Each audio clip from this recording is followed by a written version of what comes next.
Good evening, everyone. This is my first hardware bench stream. I'm a bit tense, so I hope everything is alright. And I hope everything turns out alright. I'm Tormbo, Dutch teacher, Dutch gamer. Yeah, I know that it's probably a bit quiet because the kids are asleep, so I can't turn my voice up real loud. And I don't think there's a gain option in OBS. Yeah, this what I said. This is first stream. I'm going to try and hopefully have a couple of streams in the foreseeable future about fixing up some old hardware. This first stream I will start with one, maybe two Compaq Deskpros from way back. All the hardware I'll be fixing is from way back. I enjoy working on old hardware, so we'll see about that. Grab a drink, enjoy the noise of me working and the sight of my hands, and let's get into it. As you can see, I've already opened the case because despite being built as tanks, these cases have a couple of weak spots, which are, as you can see here, some plastic connectors. This one is still in. You push them in to open the case, but one of them is already broken off when opening the case. So what we'll be trying to do today is, well, actually revive this machine. As you can see, it's a pretty compact machine. It was one of the office workhorses from the day.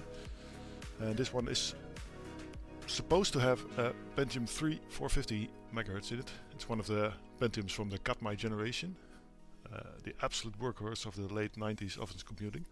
I'll open it up and see if we can find the actual CPU. There it is, the big silver block. This CPU was the first one Intel pushed SSE instructions into the mainstream, which was a big deal back then. SSE means, stands for Streaming SIMD Extensions, which is basically Intel's fancy way of saying here's a bunch of new instructions that let the CPU do multiple things at the same time. Before SSE, your processor had to crunch numbers one at a time, like a very polite accountant. With SSE, it could grab a handful of numbers and process them in parallel, which is perfect for things like 3D graphics, audio filters, physics, video decoding, basically anything games and multimedia software needed at the time. The funny part is that nobody in 1999 bought a Pentium III because it had SSE. They bought it because it was faster. But in the background, SSE was quietly modernizing the entire PC ecosystem. Quake 3, Unreal Tournament and even early MP3 decoders all run better because SSE let the CPU do tiny bits of parallelism, long before multi-core CPUs were mainstream. So this Pentium III, let's see if we can get it out. It's a big block, and it should come out fairly easy when I use my two hands to carefully wedge it out. As you can see, it's a big cooling block, and on the back side is a processor. This is actually Pentium II. I think I've picked up the wrong case, but that's no worry. We'll work on this one first. So this is actually the Pentium II, which doesn't have SSE, but it has MMX, which is also something I can talk about for a bit. Because MMX, which was introduced with the Pentium I processors, the later Pentium I processors, stands for multimedia extensions, and it was Intel's early attempt to make PCs better at handling sound, graphics and video. It added a lot of new instructions, 57 actually, designed for things like IMS processing and audio mixing. At the time, software was starting to demand more parallel operations, but CPUs were stuck like doing everything one step at a time. MMX helped by introducing operations that could process multiple small pieces of data inside a single register.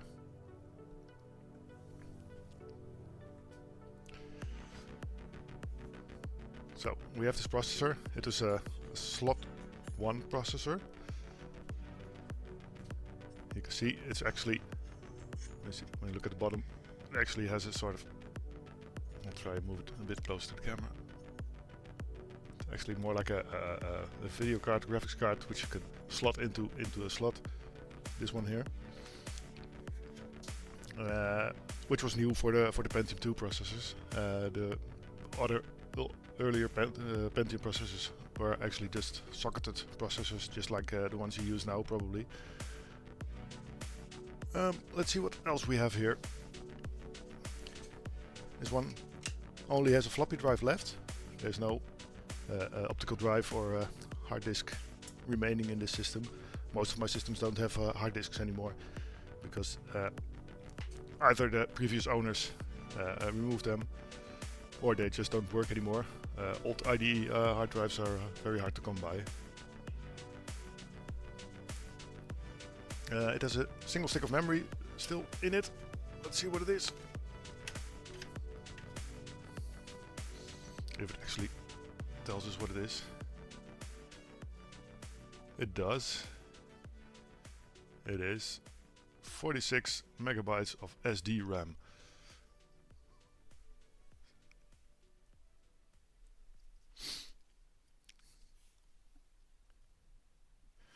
So these machines are, as I said before, pretty much built like a tank,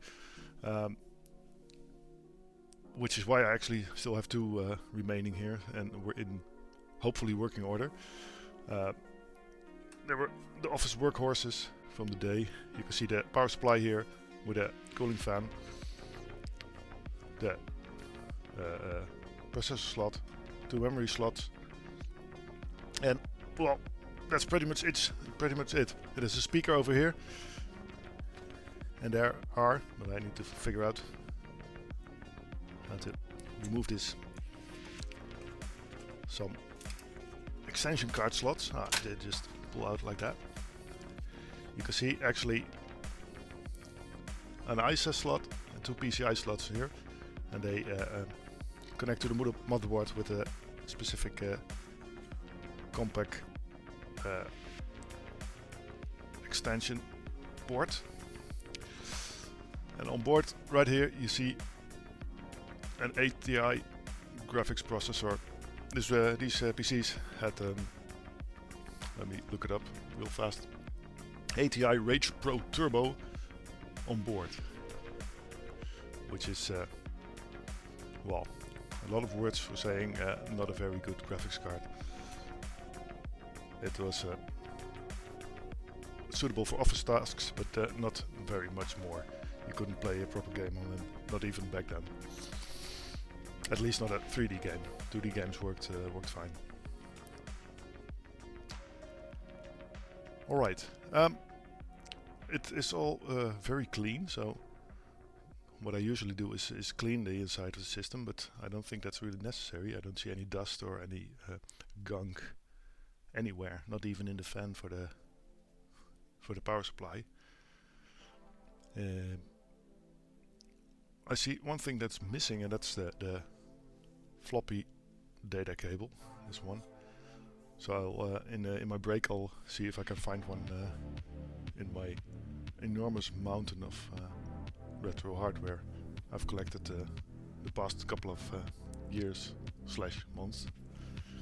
Yeah, it's very clean, Strider. I see, which is very nice. I didn't clean it, so I actually also don't really remember how I got the system or its twin brother. But yeah, it's been sitting in here for a while. I want to prep it and eventually maybe sell it to someone who wants to work with it. Or but if you're looking to build a retro PC, a game PC, something you can play the games from back then on, I don't really recommend a system like this. It's too restricted in its extension capabilities. Hopefully in a later stream I will be building a proper 486 system from the ground up. which I have finally collected all the parts for, which is also one of the reasons I decided to try my hand at this streaming thing. So what do we need to get this running? Actually, I think I'm just going to put everything back and see how it goes. See if it boots. I'll connect the screen, connect the power. That should be enough to see if it boots at all. But let's put the thing back together first. This one slides right back in there.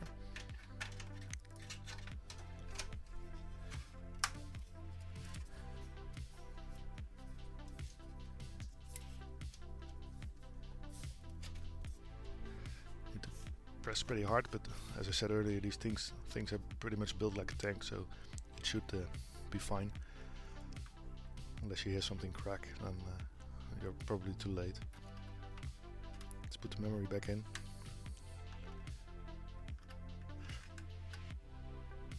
As I said before, it powered on earlier, so I am expecting it to do that again, but we'll see.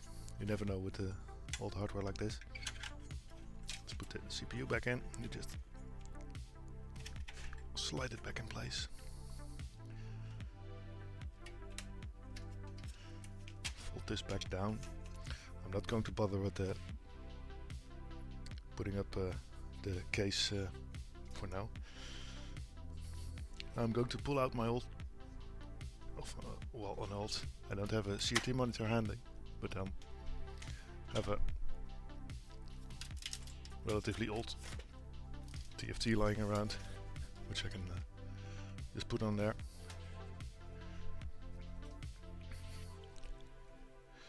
Let's grab a power cable.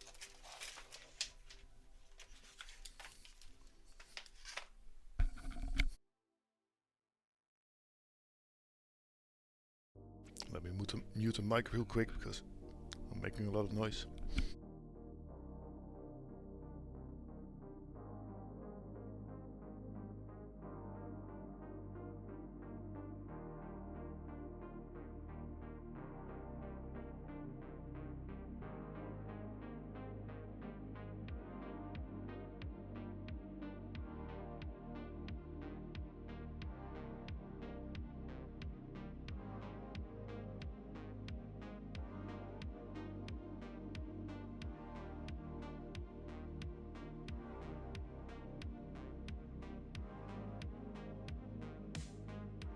Yeah, I've got some anti-static hand stuff lying around, but it's not really necessary for PCs from this period, actually.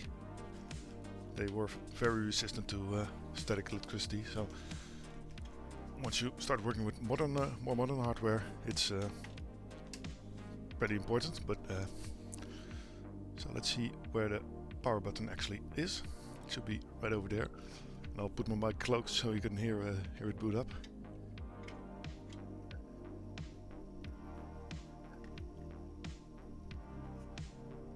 I don't hear anything. I see the light came on, but you can't really see it. But it's not putting out any signal, so there we go. Did you hear those beeps?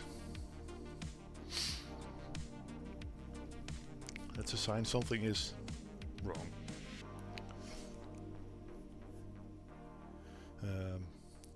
At least back in the day, and I'm not sure how it is now, because most PCs don't come with a speaker anymore. You could tell what was the issue with the beeps and the pattern of the beeps. But I didn't listen carefully, so let's try it again. Let's turn it off.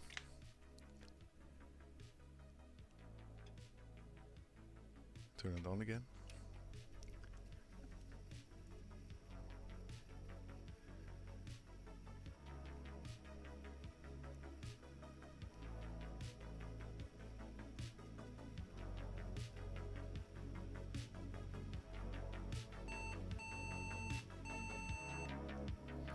It goes like short, long, long, Let's see if we can look that up, what it means.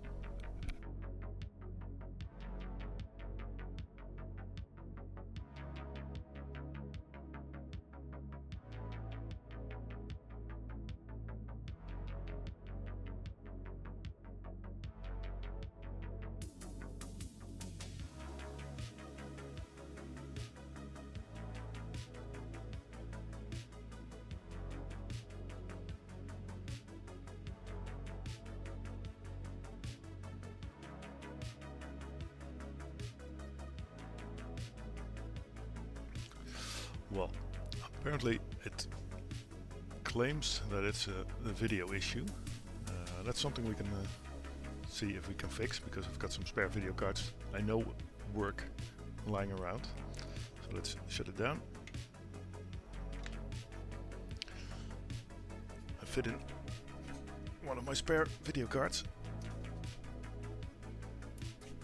Before we do that, of course, we unplug the machine.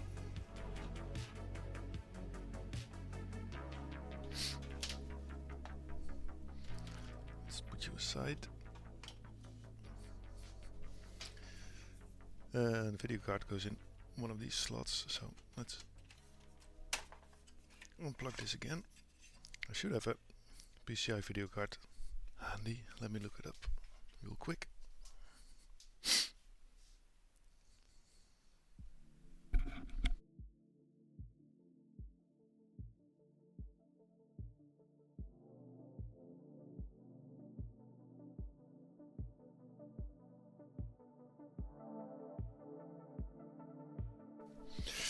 Found this, what is it? ATI 3D Rage 2 Plus DVD. Not sure what the DVD actually meant, but it's a PCI card. It should fit right in. Of course, I have to remove this screw first, which is some weird hexagonal screw, so let me grab another tool real quick.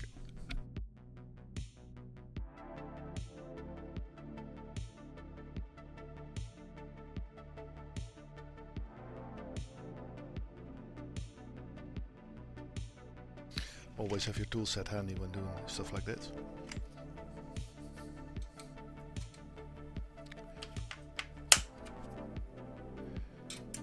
No, it's not too big. That's the one.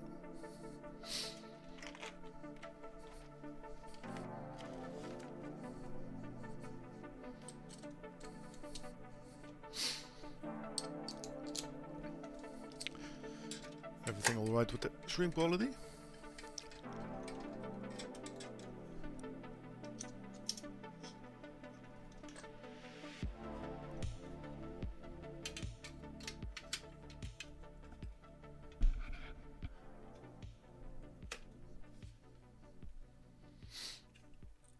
Let's fix this one right in. Put it back.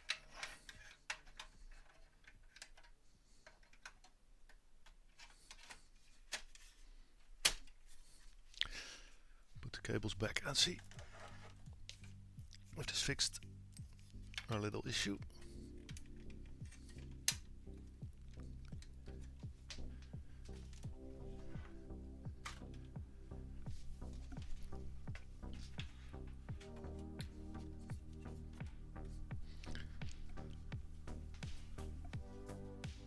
Let's power it back on.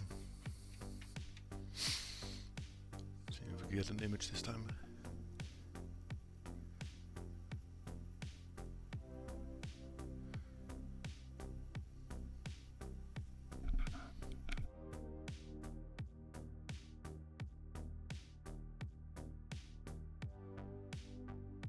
Nope, still the same issue.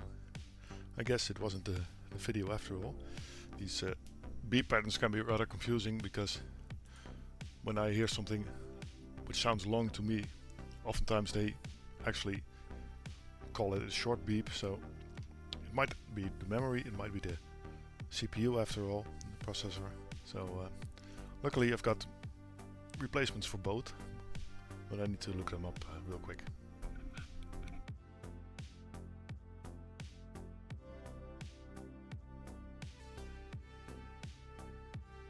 At least I'm sure the video card works, so that's not going to be an issue.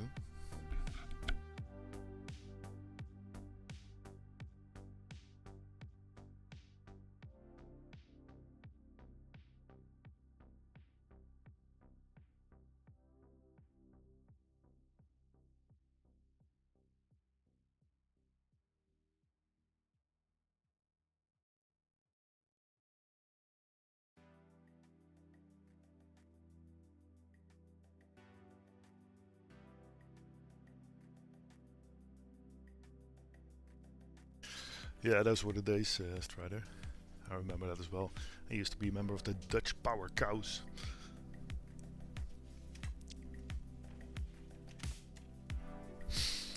Well, let's unplug the power before we do anything else.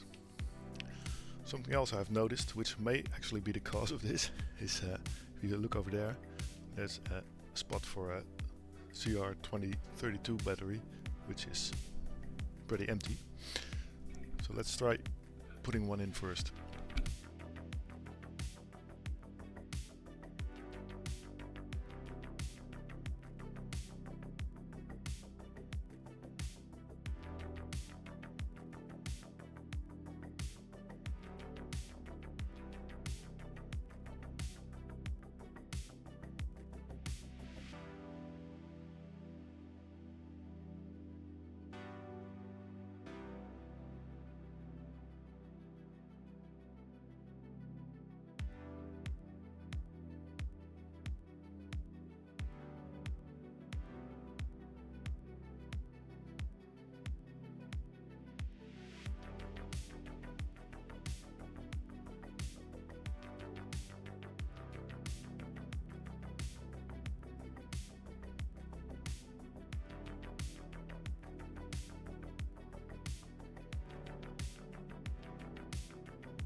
Well, I managed to find one. It's actually a 2430, not a 2032, which should fit right in.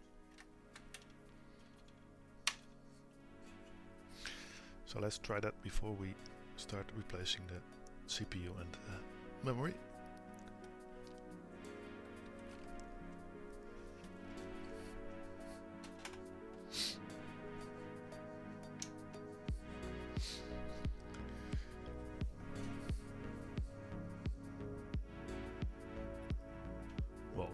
Working, we'd have a signal by now, so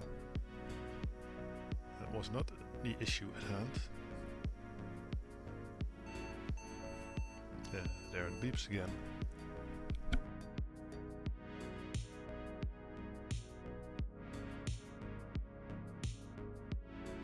The reason I'm using a screwdriver to turn it on and off is because the power button is on the outside of the case. Right there, there's a little spiky thing that actually pushes the button. I can't reach it with my big fingers. Okay, so established it's not the battery, it's not the graphics card. Let's see about replacing the memory.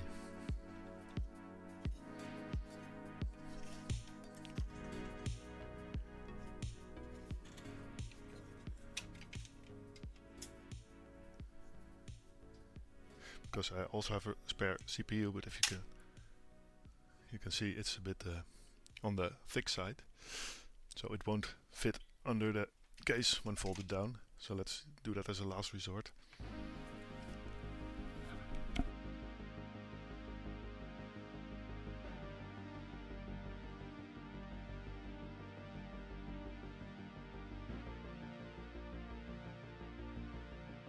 Yeah, you just short the pins on the power button pins, Strider.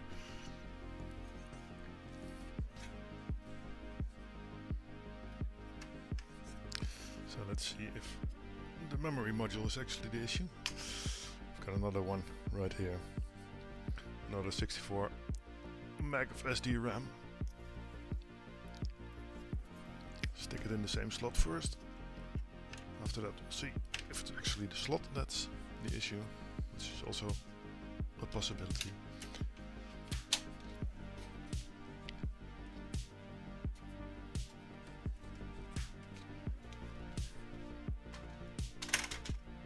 Excuse me.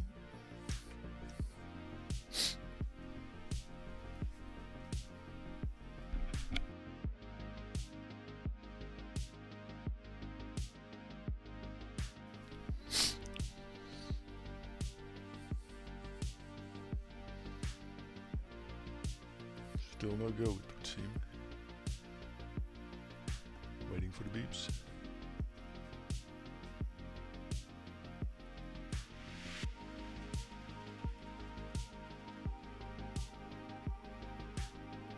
I don't think we're even getting beeps this time. So maybe we broke even more.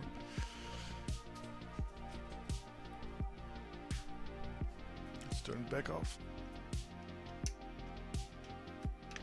Well, as off as it needs to be, because it wasn't really on in the first place. Let's try the other memory slots first. I was sure I had this one running at first, but maybe I mistook it for the other machine. Because they're, from the outside, they're identical. They just have some different hardware in them.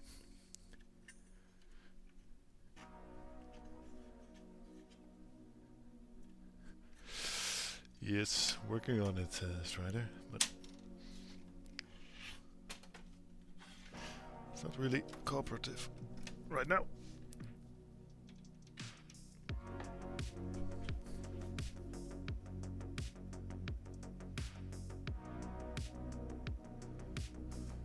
So I must have broken something somewhere along me manhandling the system.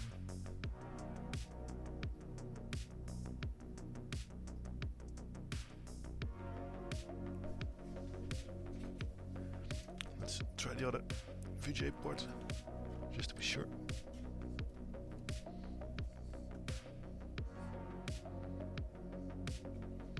Still nothing.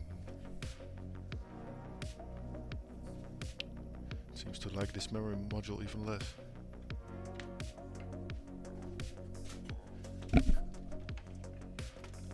That was my head against the camera, excuse me. I think it almost fell down. Let me fix that real quick.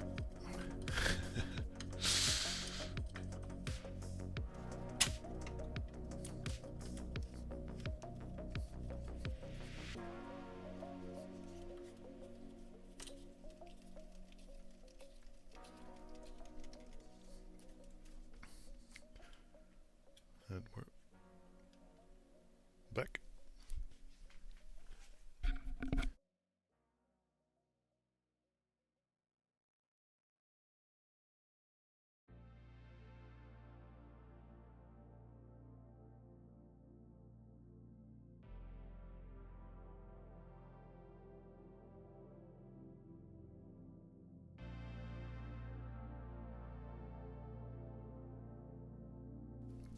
I actually feel the processor heating, warming up, so something is happening when we start the system, but not something we want to see. Let's try the other memory module one more time in this slot. Would be a great first stream if I don't get anything working right.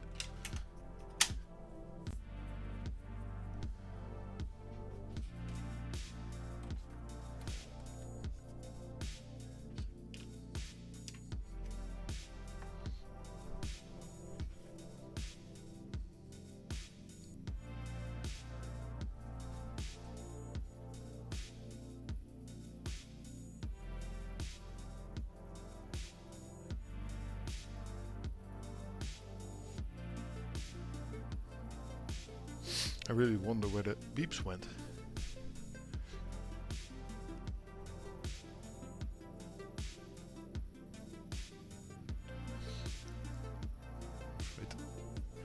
broke even more this time.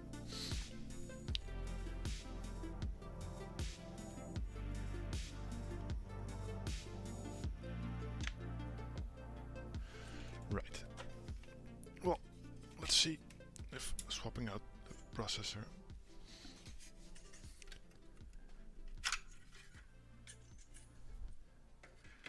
is going to do anything. As you can see, this one is a bit thicker than the old one, so we might have some issues getting the case fully. Yeah.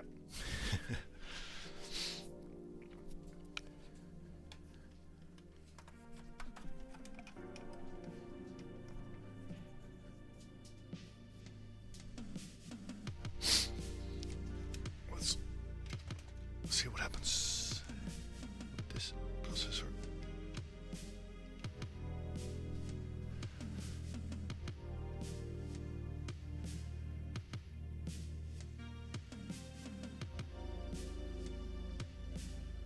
Still nothing, eh? Right, times like this, I wish I had actually spent some money on an ISA post code card. That's a plug-in card you can use to see what goes wrong with booting a computer. Might be something I will pick up for next stream. But let's try to get it back in the state where it actually beeped, which was with this memory module, that processor, the battery removed and the video card removed. See if we can at least get the beeps back, or if we killed it completely. I should stop hitting my head on the camera, which is something new for me, an actual camera. So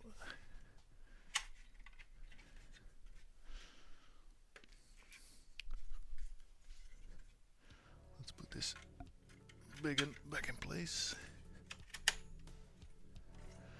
Remove the battery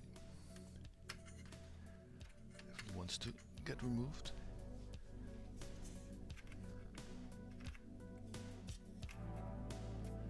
It's pretty stuck in there.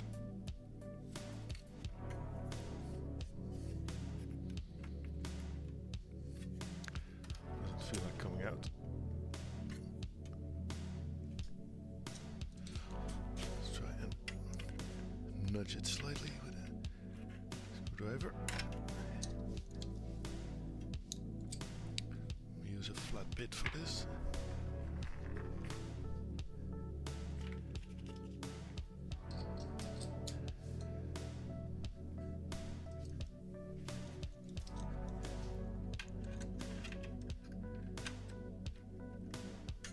There we go. The memory module is still in there. Let's remove the graphics card.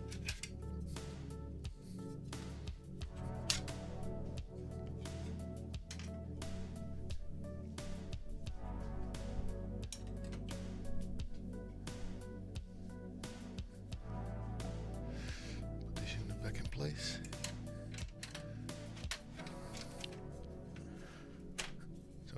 With this configuration, it beeped. Let's see if we can get it to beep again.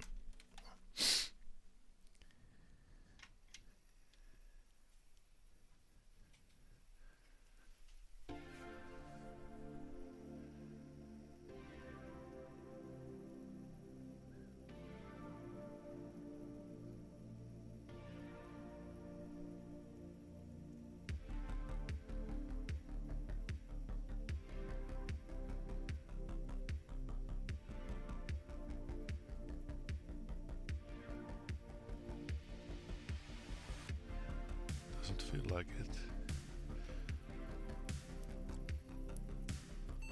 Oh, there we go. That was a different pattern than before. I think I heard 4 longs and 2 shorts.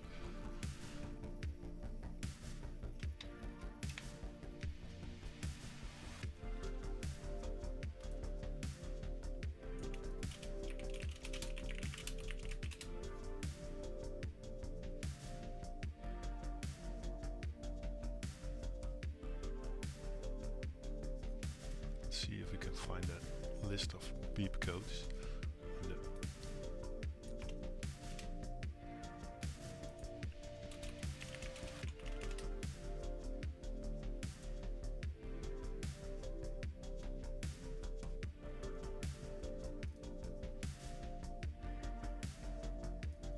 This is not it.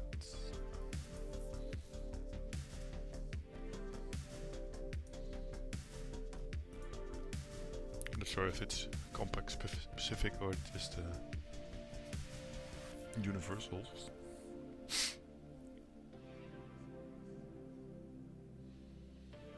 I can't really find anything that beeps.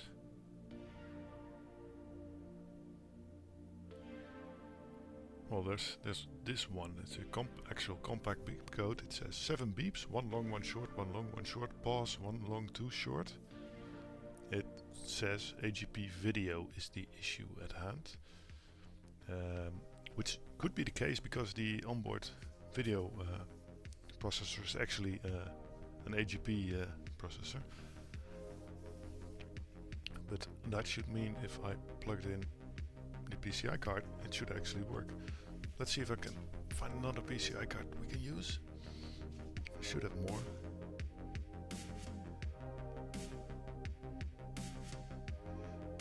But the issue at hand is their size.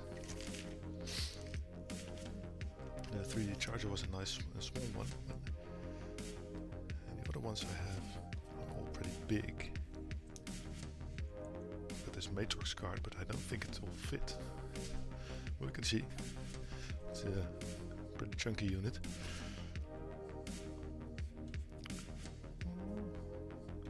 We'll be close. Let's see. I've had this one tested, so I know it works.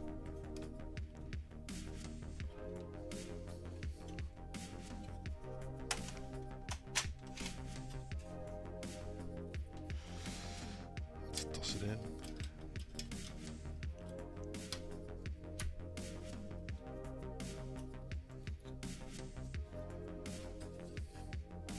See if we can safely. I'm going to remove the floppy plug for the time being. Don't need that anyway. See if we can do this without breaking the card. It should just about fit.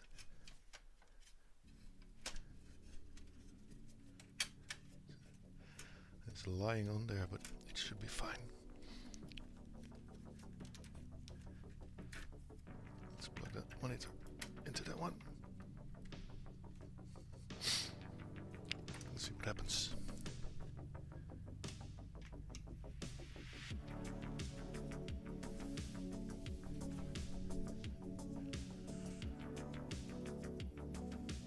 Nothing, it would seem, which is a shame.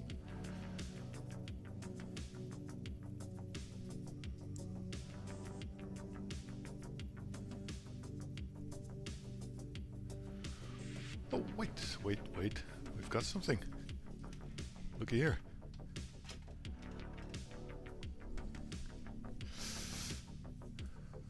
Persistence wins the day, I guess. And I was probably going to bugger me about not having a keyboard. Yep, there we go.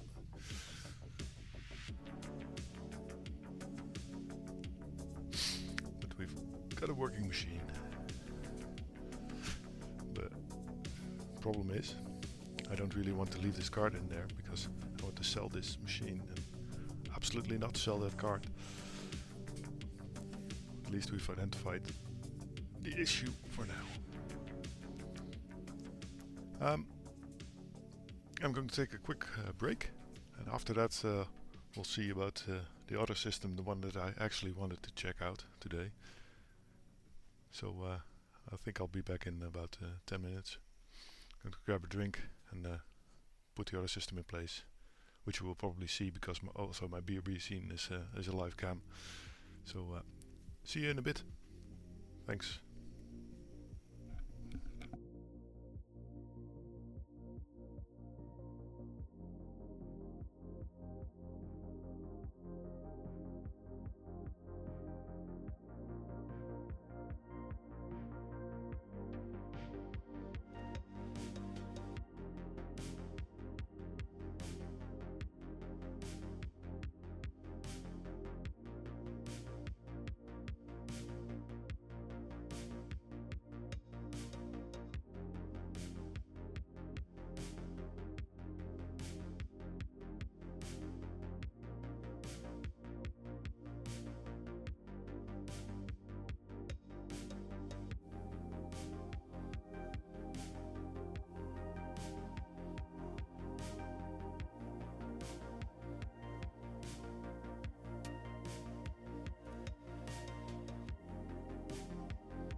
white.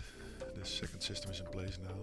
Let's see if we can get it up and running a bit faster than the previous one. As you can see, it's pretty much the same, but there's a little more still in it. It has the optical drive.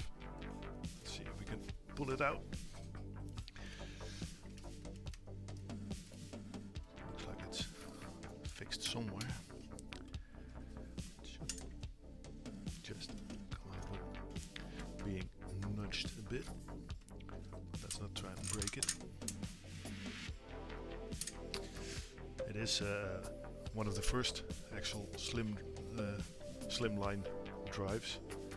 It's not a regular one you had in PCs these days. Let me grab one real quick. Here, normal units looked a bit like this. If you put it next to the other one, it's a lot bigger, as you can see.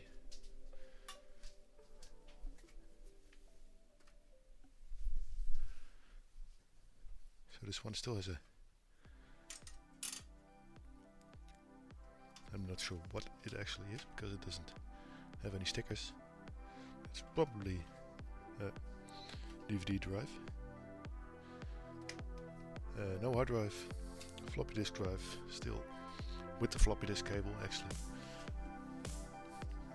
Big chunky CPU as well. Let's pull it out real quick. It was clamped down with some green plastic like this. This one is a black one, and as you can see there, it actually says Pentium III on this one. So this was the machine we should have started with.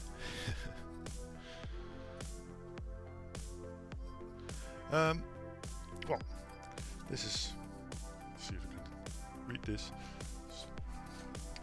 It's actually very small white letters, won't focus on that, right over there, which should tell us what CPU it is. Right, I can read it now. It's a 450 MHz Pentium III with 512 kilobytes of cache memory. Let's see what memory is in here.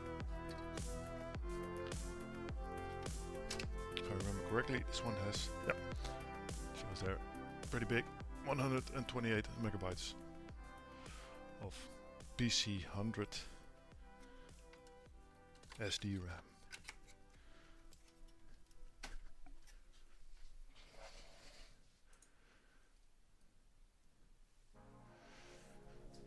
PC100 SD RAM was actually the first memory that was standardized for PCs.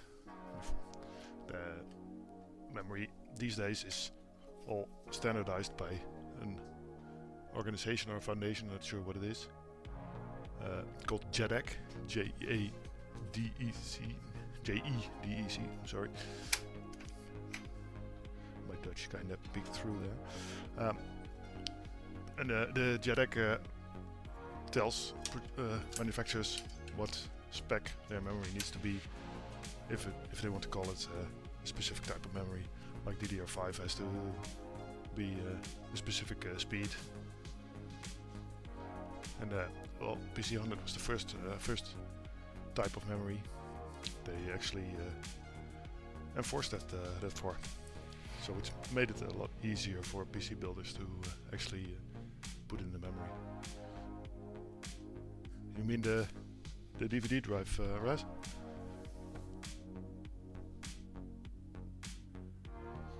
Before PC100 you had PC66 and earlier.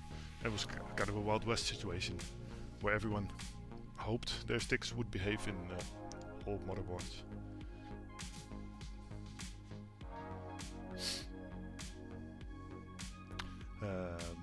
And PC100 is also called SDRAM, which is actually synchronized dynamic read-only over random access memory. And SDRAM, what means that it runs in sync with the so-called front-side bus. The frontside bus is the speed which your motherboard and all the chipset runs at. So this memory actually runs in sync instead of doing whatever the Edo and fast-paced memory did. And it made PCs a lot faster and a lot more responsive.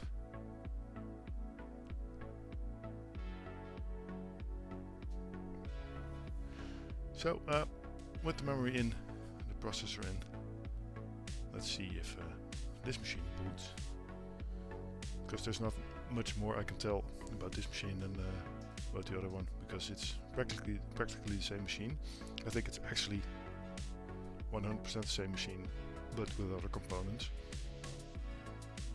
The motherboard is the same, the onboard graphics chip is the same, so let's hope this one does behave instead of the other one, which didn't feel like it. And if it boots, we can always try.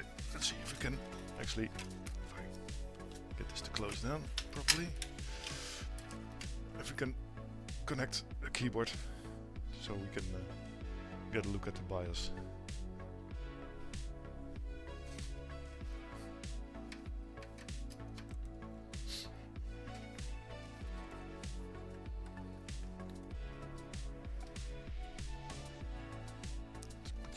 Proper view there. I hope the camera actually focuses. There we go.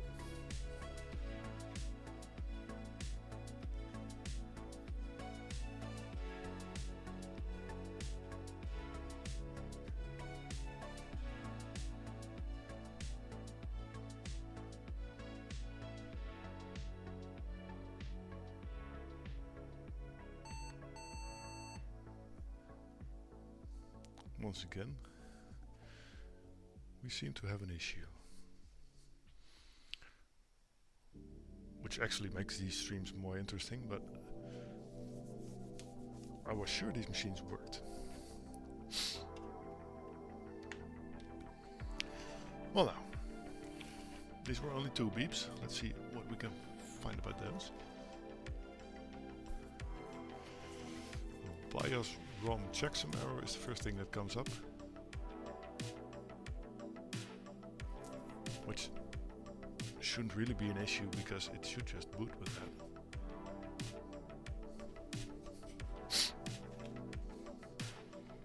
To remember not to hit the camera again.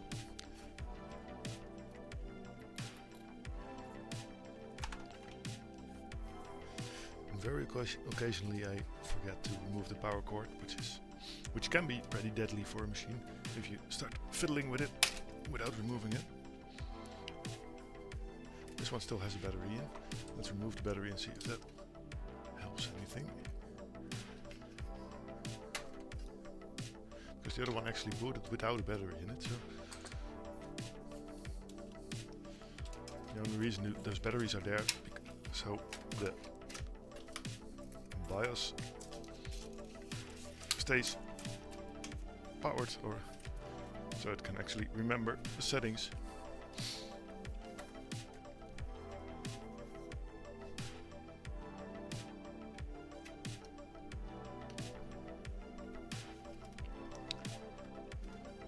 Let's see what it does.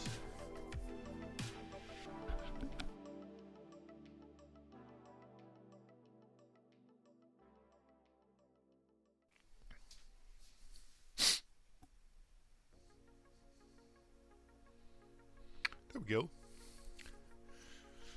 Sometimes it's just as simple as removing the battery.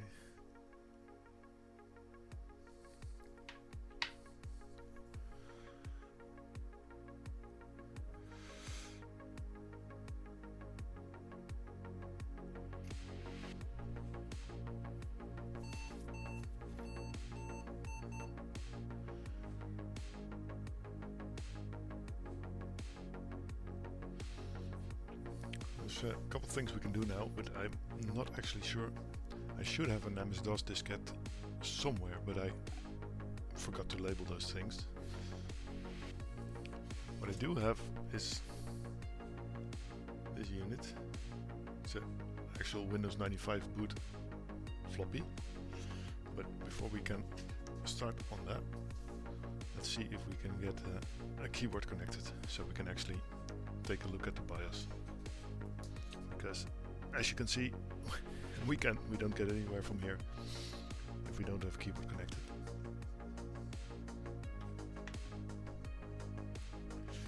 So I'll be back in a jiffy with a keyboard, hopefully.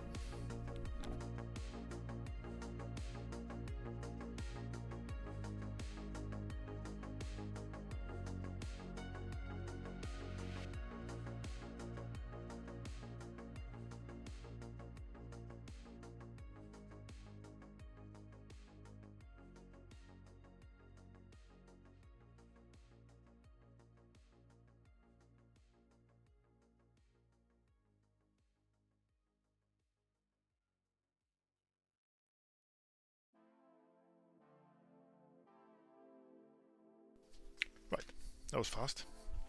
Let's see if this one actually works, but I bring you a very dirty, gross, but hopefully working HP PS2 keyboard, which was the only one, were the only ones this one took. USB ports weren't around yet, back then. Let me reorganize the machine real quickly so I can put the keyboard underneath.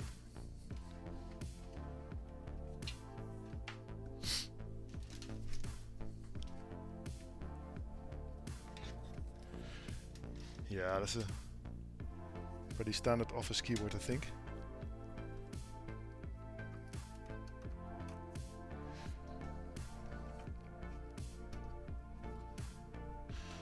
Shall we toss in the floppy also? See what happens.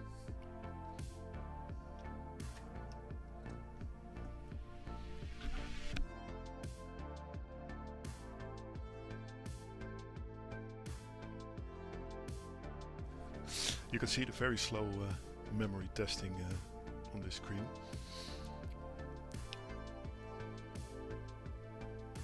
I think PCs still do that on a quick post test, but you can disable or speed it up a lot nowadays. It wants to beep a lot. Let's see if we can get into the desktop by pressing F10. In the desktop, in the BIOS. There we go. Nice blue funky BIOS, which should give us a lot of information about the system, which is interesting. It's a Compaq Deskpro EN series SFF. The SFF stands for small form factor, which means not everything fits in there, like the optical drive. It is a 450 MHz Pentium III, which we already established. 128 megabytes of memory. Megabytes. Nowadays we work in gigabytes. System ROM date is, I think, I'm not sure which date system it's using. It's either October 2nd, 99 or February 10th. Which is, well, I was 19 back then. Yeah, I'm that old. Let's see what else we can find. Diskette drives. It is a 3.5 inch 144 megabyte floppy drive on A.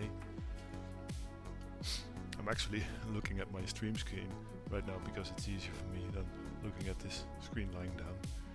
There's removable media. It's only asking me to if I want to boot from it or not. Let's see if it has any IDE devices. Yes, it has an ATI device. I'm not actually sure what ATI stands for, but we can look it up real quick.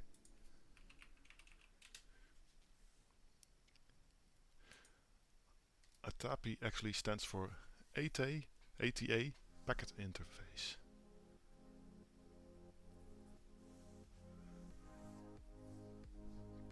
So you learn something every day. see what else we have. Some security options, power options, advanced onboard devices, a lot of ports, parallel serial ports. I think those are technically still available on PCs these days, but they are all emulated, so they just run over USB. I'm not sure if anyone has ever used an Arduino, but Arduino also claims it's connected over a serial port once you connect it with the USB. So it's technically an emulated serial port. It's a floppy controller, audio device. It actually has a sound card on board.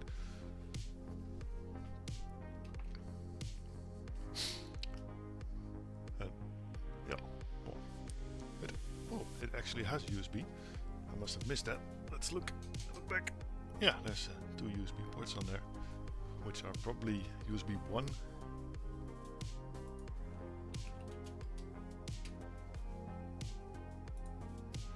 USB 1 might be interesting to know. Actually had a maximum speed of 12 megabits per second.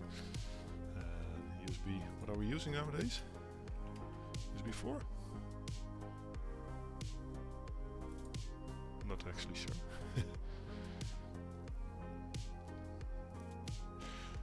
USB 4 has 80 gigabits per second instead of 12 megabits per second.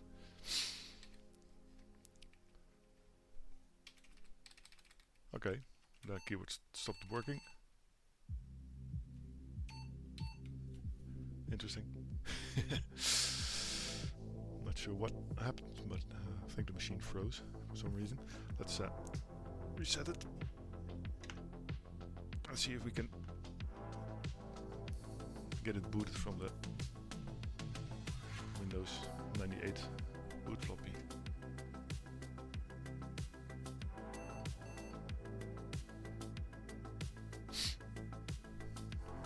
Boot anyway.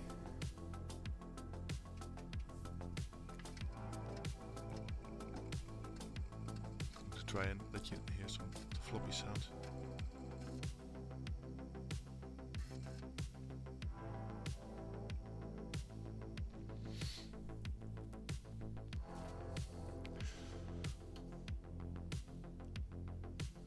Yeah, what CD-ROM we have? No clue. Let's not do any CD-ROM support.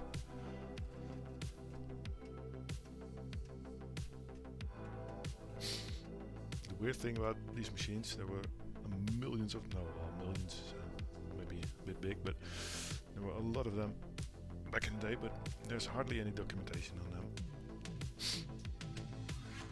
I'm pressing this button now because I'm trying to hope the screen auto aligns a bit better than right now, because I can hardly see the A.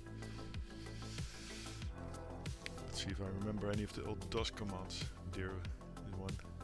You can see how very slow it is when accessing a floppy drive.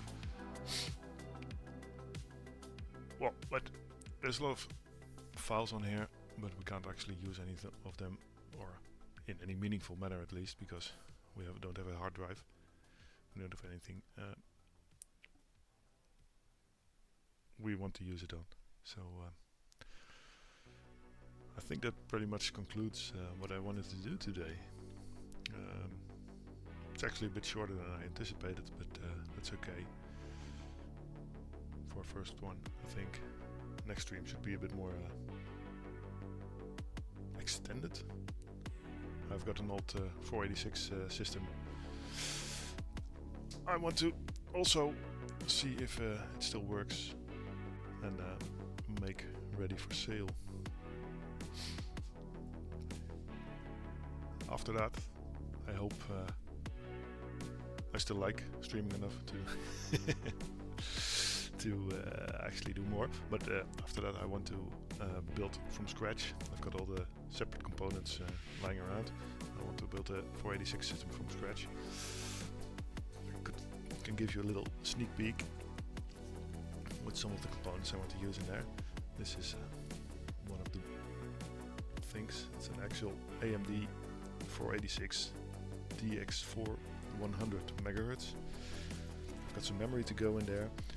I've got a Sound Blaster Pro card.